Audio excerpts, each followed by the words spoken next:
귀한 찬양 감사합니다. 하나님의 놀라운 은혜로 날마다 찬송이 우리 가운데 넘쳐나시기를 주님의 이름으로 축복합니다. 하나님께서 우리를 받으셨습니다. 여러분 믿으십니까? 우리가 주님 앞에 천한 모습으로 있는데 다른 곳에 가서 배우고 갈고 닦고 깨끗하게 정결한 다음에 주님 앞에 왔을 때 비로소 하나님께서 우리를 품으시고 자녀 삼은 것이 아니고 천하고 비천한 모습 그대로 받으시고 우리를 향하여 사랑을 베풀어서 거룩하고 흠없는 하나님의 자녀로 지금도 만들어가고 계십니다. 여러분 믿으십니까? 여러분 한 주 동안 평안하게 기쁨으로 사셨습니까? 기도하면서 사셨습니까? 어떤 어려움이 와도 감사하셨습니까? 목소리가 조금 줄어드는 거 보니까 거기에는 자신감이 없는 것 같은데, 그럼에도 불구하고 예수 믿는 사람이면 그런 마음을 가지고 있죠. 나는 늘 기뻐해야지, 나는 늘 기도하는 사람이 돼야지, 나는 늘 감사해야지, 이런 마음으로 살아갑니다. 그런데 여러분, 현실은 참 어렵습니다. 불평이, 원망이 있을 때 그 언어를 변하여 기도로 만든다라고 하는 것이 어렵습니다. 슬픈 일이고 어려운 일이 있는데 그것을 변화해서 자꾸만 내가 기뻐하며 살아간다, 여러분 어렵습니다. 그럼에도 불구하고 은혜로 생각하고 주님 앞에 감사의 고백을 한다는 것이 쉬운 일이 아닙니다. 알면서도 그렇게 사는 것이 우리에게 어쩌면 부담이 될 수도 있습니다. 더 문제는 무엇입니까? 그 일을 내가 항상 쉬지 말고 범사의 이 일로 행하며 살아야 된다고 하니까 예수 믿는 사람으로서, 중책 맡은 사람으로서 점점 부담이 되기도 하고 무거운 짐으로 우리에게 다가올 수도 있다는 겁니다. 여러분, 바로 오늘 말씀이 오늘 우리에게 익숙한, 그냥 한 번만 읽어도 알 수 있는, 다 암송할 수 있는 말씀, 그 말씀을 만나고 있는데요. 이 말씀을 읽을 때마다 우리에게 익숙하면서도 또 기쁨으로 다가오는 동시에 과연 내가 이렇게 살아갈 수 있을까라고 하는 생각을 하게 됩니다. 마땅히 그렇게 살아야 되지라고 하는 동의는 하면서도 앞에서 말했던 것처럼 항상 쉬지 않고 범사에 과연 내가 기뻐하고 기도하며 감사하며 살아갈 수 있을까, 어려운 현실에 맞닥뜨리면서 몸소 그 삶을 우리가 경험해내고 있습니다. 여러분, 기뻐하라, 기뻐한다라고 했을 때 어떤 단어가 떠오르나요? 기뻐하면 웃음이 떠오르죠. 웃음이 떠오릅니다. 소리내서 웃는 웃음, 기뻐서 그렇게 표현하게 된다는 겁니다. 여러분, 웃고 계시죠? 웃으며 살고 계시죠? 웃어본 적 있으시죠? 웃을 때 여러분 얼마나만큼 오랫동안 웃어보았습니까? 웃음 치료자 분께서, 강사가 앞에 와서 우리 박수 치면서 한번 웃읍시다 하면서 마하하하 하면서 외칠 때 여러분 얼마 동안 웃을 수 있을까요? 제가 궁금해서 몇 분이 될까라고 하면서 챗 GPT, 그리고 인공지능, 인터넷상에 있는 모든 정보를 끌어모아서 질문을 딱 넣으면 답을 해주는 프로그램이 있습니다. 좀 길게 답을 내렸는데 여러분, 우리가 다 아는 말이지만 한번 들어보시기 바랍니다. 실제로 누구나 소리내어 웃는 시간은 그 사람의 체력과 웃음에 대한 개인적인 특성을 따라 다를 수 있습니다. 몇 분에서 몇십 분 동안 소리내어 웃을 수 있다고 합니다. 그런데요, 대부분의 사람들은 장기간 소리내어서 웃음을 유지하지 못한다, 불가능하다, 그렇게 말합니다. 무리하게 계속해서 웃을 경우에는 호흡 곤란, 근육 피로 등의 문제가 발생할 수 있다고, 계속해서 웃을 수는 없습니다라고 이렇게 답을 내렸습니다. 우리가 예상했던 바인데요.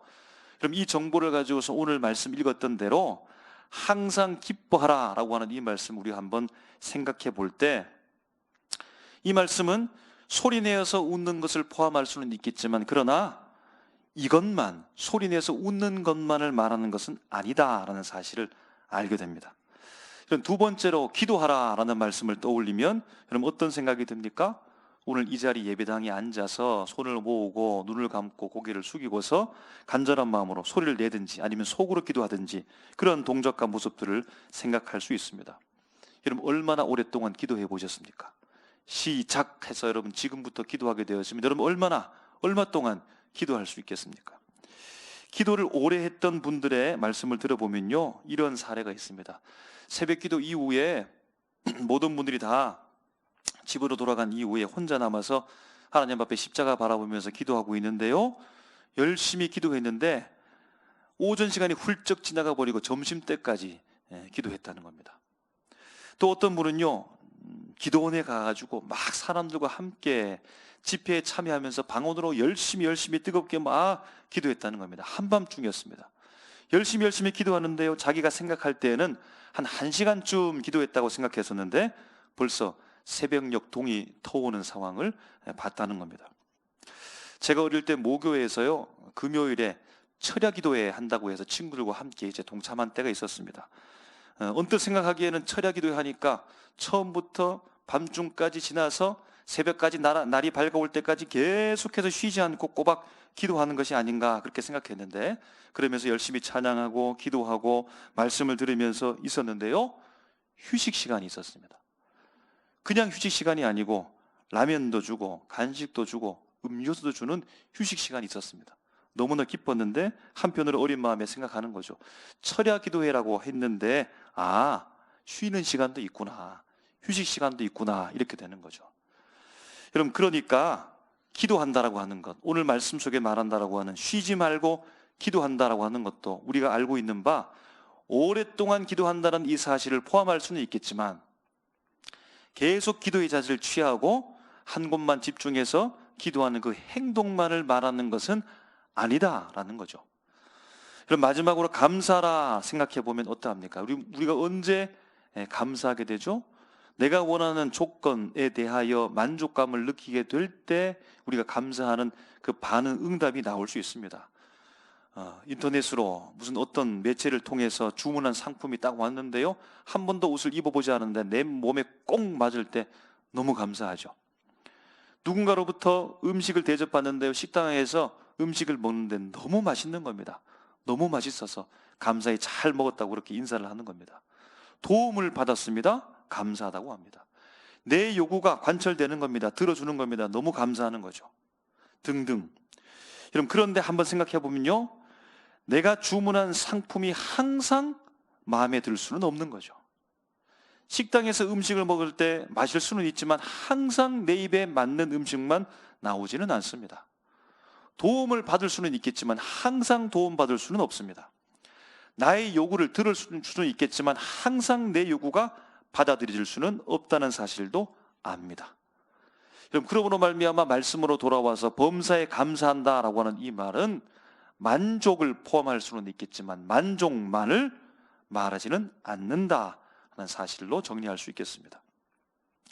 그러므로 여러분, 오늘 사도 바울이요, 데살로니가 교회를 향하여, 성도를 향하여 항상 기뻐하라, 쉬지 말고 기도하라, 범사에 감사하라 라고 하는 이 말씀은 들리는 소리, 몸의 동작, 어떤 조건에 대한 만족에 대해서 일부를 포함할 수는 있겠으나 그러나 그것이 전부는 아니라는 거죠.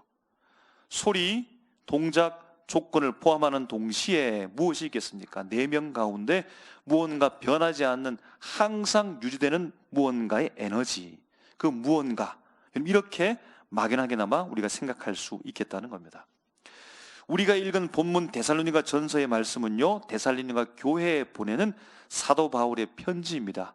편지를 시작하고서 오늘 본문은요, 마지막 부분입니다.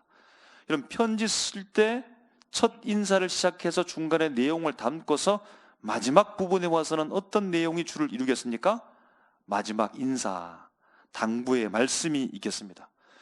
그와 같이 오늘 우리가 읽었던 본문 그 윗절부터 곧 12절부터 마지막 28절까지의 말씀에 대한 성경책에 기록해 놓은 제목을 보면 파란 글씨로 권면과 끝인사 이렇게 붙여 놓으면서 제목을 설정해 놓은 겁니다.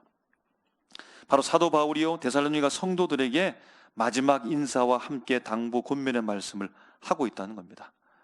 그럼 사도 바울의 입장에서 우리가 선다면, 우리가 사랑하는 데살로니가 교회 그 성도들을 바라보면서 편지를 막 쓰다가 마지막 부분에 이르렀을 때 여러분, 뭐라고, 무엇이라고, 어떤 표현을 통해서 기록할 수 있겠습니까?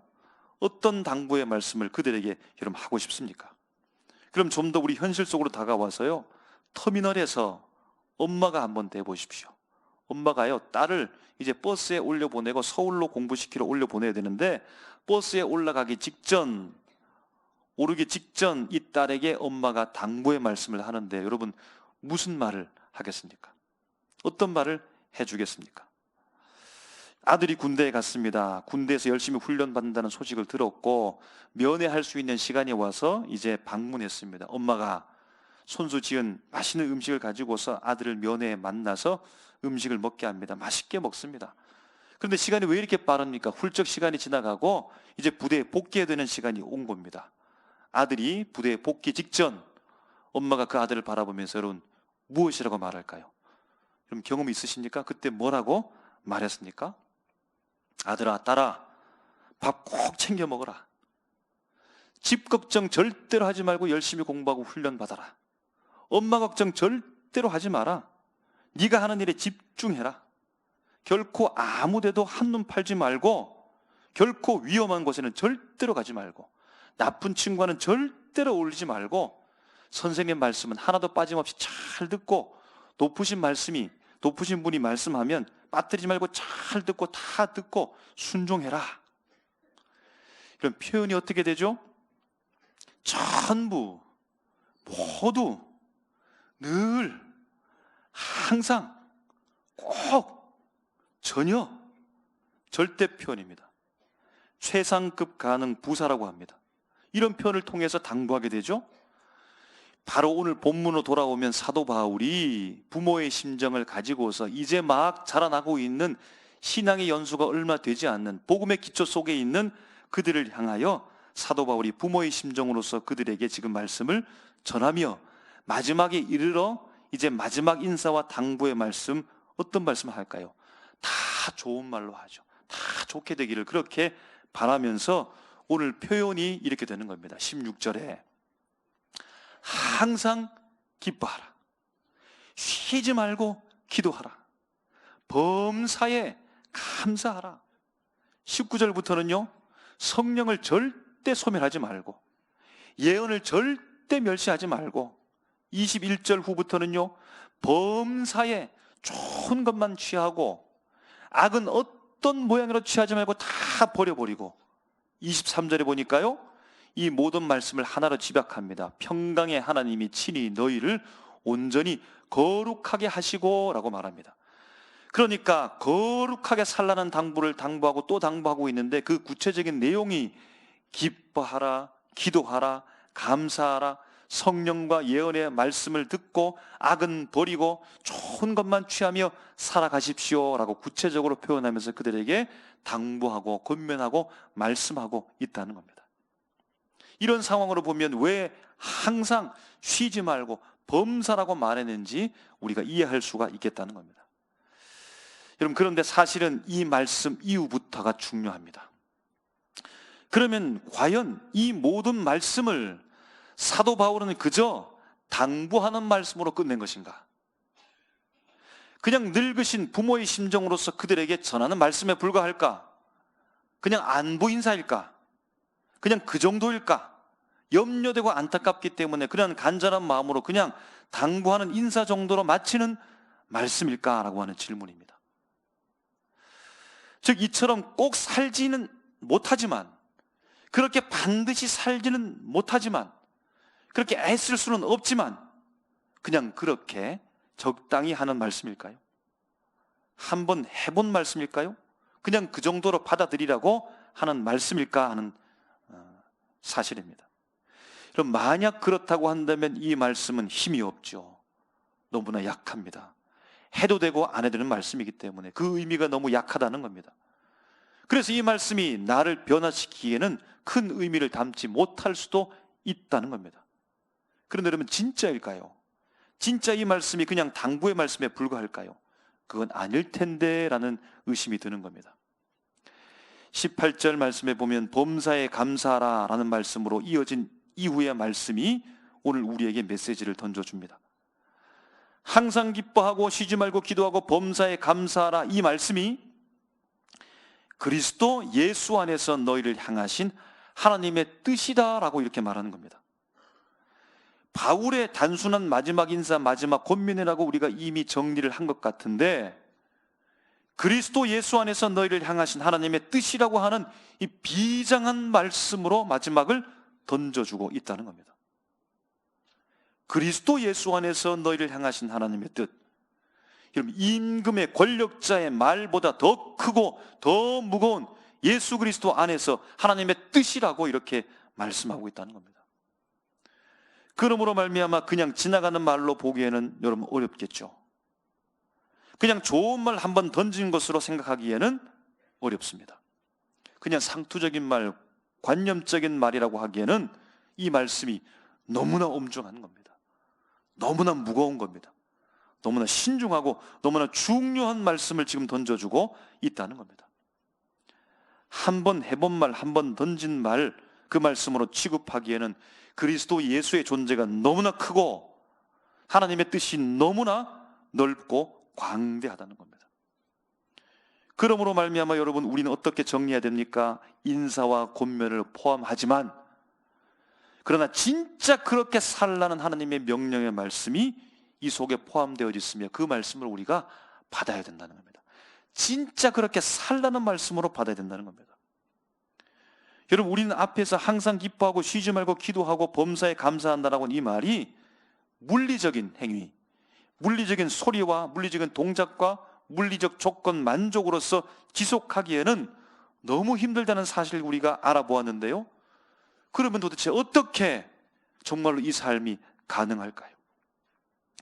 내 명 가운데 무언가 변하지 않는 항상성을 유지하는 어떤 무언가, 정말 그것이 무엇이겠느냐라는 질문입니다.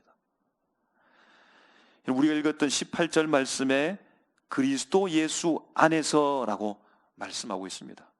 여러분, 이 말씀은 그리스도 예수 밖에서와는 전혀 다른 차원의 말씀인 겁니다. 이전에 데살로니가 성도들은 어떻게 살았습니까? 그리스도 밖에 살았습니다. 그리스도와는 상관없는 삶을 살았습니다. 외인이요 이방인이로 저 멀리 있는 사람으로서 그리스도 밖에 있었다는 겁니다. 그런데 이제 그들은 어떻게 됐습니까? 그 밖으로부터 들어와 예수 그리스도 안에서의 삶을 살아가게 됨으로 말미암아 그 존재가 완전히 변화됐다는 겁니다. 전혀 다른 사람이 되었다는 겁니다. 전혀 다른 신분이 되었다는 겁니다. 그래서 19절에 성령이 그들 가운데 내주하며, 20절에 예언 곧 하나님의 말씀을 들어야 되며, 21절에 좋은 것을 취하고, 22절에 악은 어떤 모양이라도 버릴 줄 아는, 23절에 거룩한 사람이 되었다라고 그들에게 알려준다는 겁니다. 그래서 사도 바울은 예수 그리스도 안에서 성령과 예언으로 거룩한 삶을 추구할 수 있는 다른 존재가 된 데살로니가 성도들을 향하여 기뻐하고 기도하고 감사할 수 있다고 그렇게 말씀하고 있다는 겁니다. 그리고 이제 나머지 부분이 나왔습니다. 무엇입니까? 항상 쉬지 말고 범사라는 말은 어떻게 가능할까라는 겁니다. 어떻게 항상, 어떻게 쉬지 말고, 어떻게 범사의 이 일에 대해서 내가 실천하며 살아갈 수 있을까라는 겁니다. 23절 후반부에 이렇게 말합니다. 또 너희의 온 영과 혼과 몸이, 우리의 전 실존을 말하는 겁니다. 우리 주 예수 그리스도께서 강림하실 때에 흠없게 보존되기를 원하노라 라고 말하고 있는 겁니다. 여러분, 어떻게 합니까? 어떻게 항상 쉬지 말고 범사가 가능하다는 겁니까? 우리 주 예수 그리스도의 그 강림하심으로 말미암아 그렇게 항상 쉬지 말고 범사의 삶을 살 수 있도록 에너지를 준다는 겁니다. 예수 그리스도의 그 강림의 사건이, 그 기다림의 사건이 나를 항상 쉬지 말고 범사의 사람으로 만든다는 겁니다. 나를 그 예수 그리스도의 강림에 대한 그 기다림이 항상 쉬지 말고 범사를 살게 하는 사람으로 살게 한다는 겁니다. 그래서 24절 말씀에 강조하는 거죠. 너희를 부르신 이는 미쁘시니 그가 또한 이루시리라. 그가 이루시리라. 여러분 믿으십니까? 그가 예수 그리스도의 강림의 사건을 통하여 오늘 우리에게 항상 쉬지 말고 범사의 사람으로 살도록 주님께서 이루시리라 라고 말씀하고 있는 겁니다. 그래서요, 사도 바울은 이미 이전에 이렇게 고백하고 있는 겁니다. 데살로니가 전서 3장 9절 말씀에 우리가 우리 하나님 앞에서 너희로 말미암아 모든 기쁨으로 기뻐하니 너희를 위하여 능히 어떠한 감사로 하나님께 보답할까 하면서 하나님 앞에 고백하며 기도한다는 겁니다. 3장 13절 말씀에도요, 사도 바울은 고백합니다. 너희 마음을 굳건하게 하시고 우리 주 예수께서 그의 모든 성도와 함께 강림하실, 다시 오실 때에 하나님 우리 아버지 앞에서 거룩함에 흠이 없게 하시기를 원하노라 라고 말씀하고 있다는 겁니다. 사도 바울은 예수 그리스도의 그 강림적 사건을 통하여 어떤 환경 속에서도 기뻐하고 기도하고 감사하는 삶으로 살게 한다라고 말씀하고 있는 겁니다. 여러분, 믿겨지시나요? 나와는 상관없는 저 멀리 있는 누군가, 어떤 사람, 특정한 사람, 그 사람만, 몇 사람만 살 수 있는 삶처럼 느껴지십니까? 아닙니다. 이미 우리는 일상의 삶 속에서 이런 경험들을 해내고 있습니다. 하고 있습니다. 가까이 있는 여러분, 수능일을 한번 생각해 보십시오. 그때 지나갔던 그날, 수능 당일에 여러분 무엇 하셨습니까? 어떤 일을 했죠? 수능 당일에 그리스도 예수 안에서 새로운 존재가 된 나는 하루 종일 어떻게 보내셨습니까? 우리 자녀, 아들, 딸들, 손주를 그 시험장에 보내놓고 시험이 끝날 때까지 기다리며 뭘 했습니까? 특정한 시간에 와서 기도했고, 일을 하면서도 늘 떠나지 않게 기다리며 기도하며 온종일 사셨다는 것, 곧 항상 기도했다는 사실을 우리가 알고 있습니다. 그것이 항상 기도입니다. 여러분, 그런 일이 있으면 안 되겠지만 가족 중에 누구 아픈 분이 있을 수 있겠죠. 그 소식을 들을 수 있습니다. 가슴이 덜컥 내려앉을 수 있습니다. 큰 병에 걸렸다는 진단을 받았습니다. 얼마나 걱정이 되겠습니까? 그 여러 절차를 거쳐가지고 이제 병원에 입원하고 수술실에 들어갑니다. 수술실에 가족을 보내놓고 그 앞에서 여러분 온종일 수술이 끝날 때까지 기다리며 계속해서 항상 기도하셨죠. 바쁜 일이 있어서 그 앞에서 기도할 수 없으면, 기다릴 수 없으면 어떻게 됩니까? 수술이 끝날 때까지 다른 일상의 삶 속에서 늘 거기를 생각하는 거죠. 주님, 수술이 잘 되게 해달라고, 고쳐달라고 기도하는 마음으로 늘 계속해서 다른 일을 하면서도 우리 속에서는 항상 기도했던 적, 여러분 그것을 경험했고 그렇게 살아오셨음을 여러분 알고 있을 겁니다. 10시간 대수술이 끝나고 소식을 들었는데 수술이 성공적으로 잘 되었다는 겁니다. 병이 조금만 깊었으면 큰일 날 뻔했는데, 이 질병이 조금만 더 진행됐으면 큰일 날 뻔했는데 다행히 거기는 건들지 않아가지고 수술이 아주 잘 됐다라고 하는 소식을 듣습니다. 의사 선생님이 나와서 그 결과를 발표해 줄 때 그 선생님에게 얼마나 감사도 하는지, 감사합니다, 감사합니다, 너무 감사합니다, 수술 잘 됐다고 하니 너무 감사합니다, 계속 감사하죠. 그리고 이제 환자를 보면서 회복해 가는 겁니다. 처음에는 얼굴이 어두웠었는데 영양주사를 맞고 치료되며 회복되면서 음식도 섭취하게 되면서 얼굴이 너무너무 좋아지는 겁니다. 그 회복되어지는 과정을 바라보면서 여러분 어떻게 바라봅니까? 기쁘죠. 너무나 좋죠. 다른 사람보다 훨씬 건강하지 않는데도 불구하고 회복되어지는 그 과정을 바라보면서 얼마나 좋은지, 얼마나 좋은지요. 그래서 옆에 사람이 묻는 겁니다. 뭐 좋은 일 있냐고. 아니라고. 그런데 왜 그렇게 웃냐고. 나 안 웃었는데. 근데 웃고 있는 거죠. 그 속의 기쁨을 통해서 웃고 있는 경험을 우리가 했다는 겁니다. 여러분, 예수님께서 이 땅에 오시고 부활 승천 이후에 마가의 다락방에서 성령의 충만함의 역사를 통하여 초대교회가 시작되었습니다. 그럼 초대교회 사람들은 예수님께서 승천하시는 모습을 보았기 때문에 예수님께서 다시 오신다라고 하는 이 강림, 재림, 다시 오심에 대한 사건은 늘 그들 가운데 생각에 머물러 있었고, 그럼 지금과는 다른 현장감을 가지고 있는 겁니다. 올라갔던 그분이 그대로 내려오시겠다라는 그 현장감을 가지고서 예수님을 기다리는 겁니다. 그런데 초대교회에 문제가 생긴 겁니다. 예수님이 오시기도 전에 성도 동료들이 죽는 겁니다. 질병이 걸려 죽고 핍박을 받아서 죽고 수명이 다 되어 죽는데 예수님은 오시지 않으니까, 아니 예수님도 오시기 전에 죽는 사람은 어떻게 될 것인가? 이들의 운명은 어떻게 될 것인가? 질문을 하게 되는 겁니다. 혼란에 빠지는 겁니다. 그들은 어떻게 됐을까? 불안하게 되는 겁니다. 나도 예수님이 오시기 전에 죽으면 어떻게 되지라고 불안하고 염려하는 겁니다. 그럼에도 불구하고 사도 바울은 물러섬이 없는 거죠. 확신합니다.